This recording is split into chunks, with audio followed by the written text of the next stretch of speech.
Good morning, Debbie Holloway here. Wanted to talk to y'all today about something we started last week, and that is owning your day, how to be in charge of your day. And I recommend this book, The 12-Week Year. It is so amazing. I have marked and clipped and highlighted so much in this book because for women, I think this is a perfect way to organize your day. And last week we talked about what you do from the time you get up to the time you get into work. And I want to share with you what it all means when I talk about the 12-week year. What happens with the 12-week year is that you take what you want to do, and instead of saying, okay, I've got a whole year to do it, you take it and divide it into quarters and focus on that quarter. Because when we focus on something in a shorter time frame, we accomplish more. Think of athletes. Athletes do this all the time. They work on certain parts of their body when they're exercising or certain parts of their game. I mean, Steph Curry, have anybody been watching the Golden State Warriors? Oh my gosh. They talk about how much he practices those three-point shots. Key is for us, I think what's important is that morning routine and then blocking our day. And I'm going to give you guys, basically I'm going to give you what's in here. Some basic things. I'd still get the book and the field guide. But I'm going to give you some basics for this.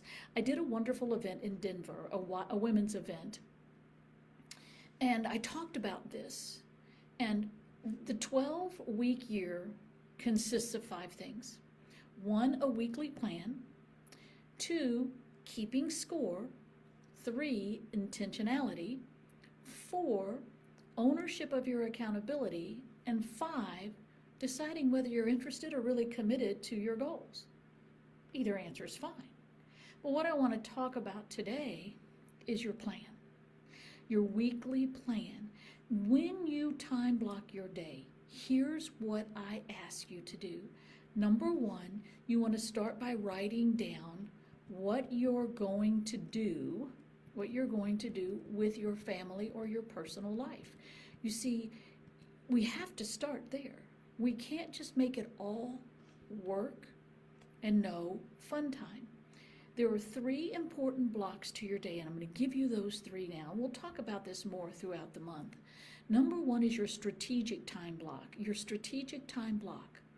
That is an hour to 3 hours a week with no interruptions. So in other words, you pick, I would say, an hour a week, even 30 minutes if that's all you can do. No interruptions whatsoever.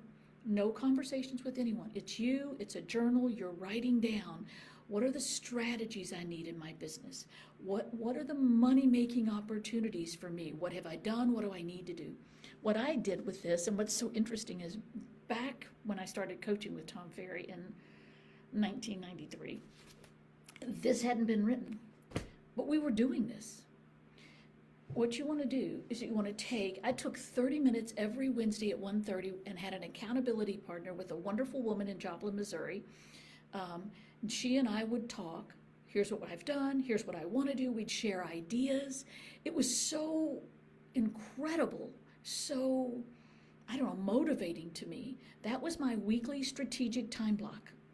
The second block you need is called a buffer time. You know, you have those gotta minutes or emergencies that come up.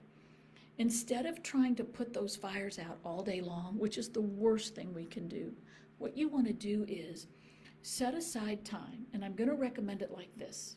The book says 30 minutes a day, or maybe 2 separate 1-hour blocks. I know what this is really like, so when you put this in practice for real estate, my thought is 15 minutes between the time you get to work and noon, 15 minutes shortly after lunch, we get a lot of calls then, and 15 minutes at about 4:30 in the afternoon.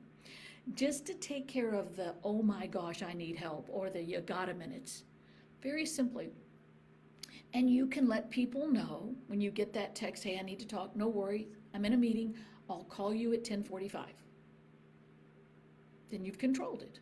The last one, which is the most important, is your breakout time block. That is the me time, free time. That's the time block you put in first for every day of your week, and that's when you're going to be with family.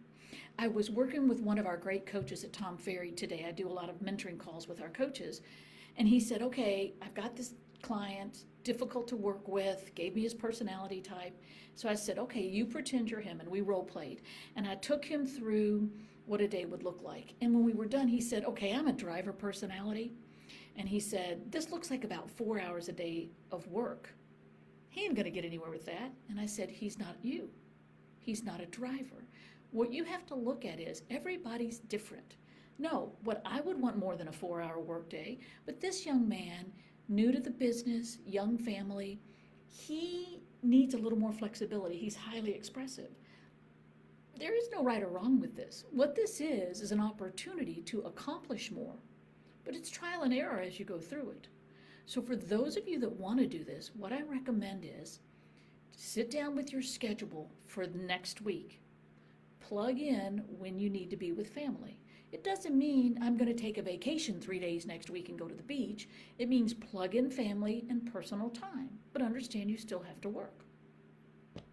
Then plug in when you're going to do your buffer time frames each day, your strategic time block once next week, and then look at that and say, okay, here are the times in the day that I'm going to be working. I'm going to be calling, I'm going to be door knocking, I'm going to be doing social media posts or videos.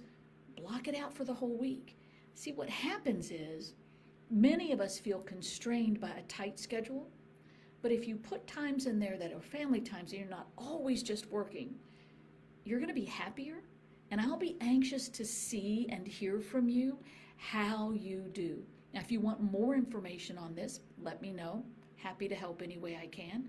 You guys make it a great week. We'll talk next week.